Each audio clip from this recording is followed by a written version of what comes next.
వీధి లైట్లు, వీధి ముగ్గులు చూసుంటారు. వీధి లైబ్రరీ చూసారా? ఇదిగోండి. మా ఇంటి నుండి ఆమడ దూరంలో ఈ చిన్న చెక్క పెట్టెలో చిన్న గ్రంథాలయం ఉంది. చూడగానే ఇక్కడ ఏముందా అని చకచకా వెళ్ళిపోయాను. ఈ బుల్లి లైబ్రరీలో చాలా పుస్తకాలున్నాయి.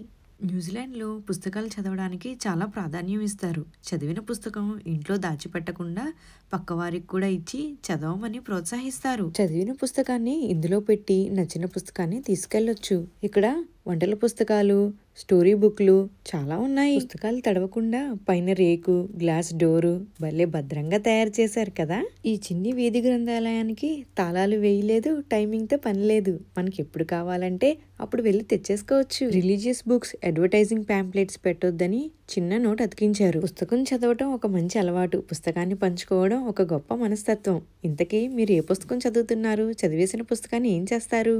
స్ట్రీట్ లైబ్రరీ కాన్సెప్ట్ మీకు ఎలా అనిపించింది? వీధి లైబ్రరీ కదా, వీధిలో నిలబడి చదవాలా లేదా కూర్చొని చదవాలా అని ఆలోచిస్తున్నా. అమ్మయ్య, బాగా వెతికి ఒక పుస్తకం అయితే పట్టేశాను. పదండి ఇంక చదివేద్దాం.